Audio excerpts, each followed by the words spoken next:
Hi everyone! In this video, I'll be showing you how to create a GCP integration with SuperAnnotate. So let's jump right in. The first thing we're going to do is we're going to go to the integrations page. This is the integrations page where you can find all your integrations and create new ones. So to create a GCP integration, we're going to click New Integration and select GCP. We're going to start by typing our integration name.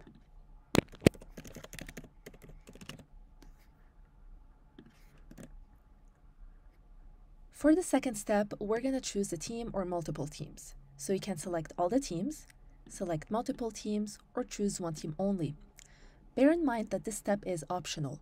If you don't select any team, your integration won't be connected to any team. You can change that later on in the integrations page. So now we're going to type our bucket name. All right. For the fourth step, we're going to create a service account and grant it permissions. So to do that, we're going to go to our IAM and admin panel, select service account, and click create service account. So we are going to name our service account, and it's going to be demo service account. And we're going to click create and continue. And finally, we're going to click done. So now that we created a service account, we need to grant it permissions. And to do that, we're going to go to our service account and we're going to copy the email. Then we're going to go to our bucket, so SuperAnnotate demo storage. We're going to click on it.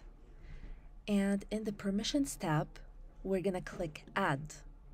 And in new principals, in this field, we're going to copy the email. We're going to paste the email we just copied. And then we're going to select a role. And the role that we want to select is Storage Object Viewer. So we're going to write it down, Storage Object Viewer. It's right here. And we're going to click Save.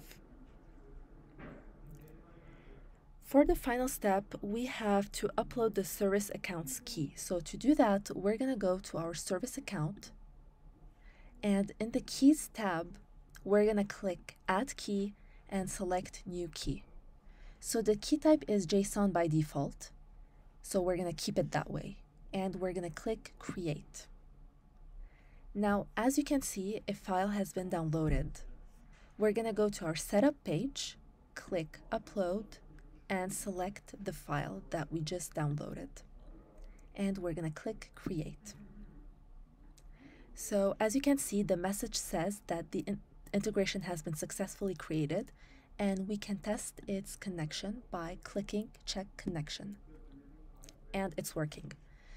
So we're going to test it out. We're going to go to a project and upload images. So we're going to click Add, select Upload Images, and in the Integrations tab, we're going to choose an integration, and we're going to click Upload.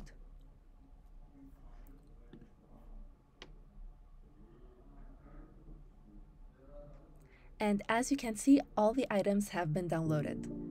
Thanks for watching.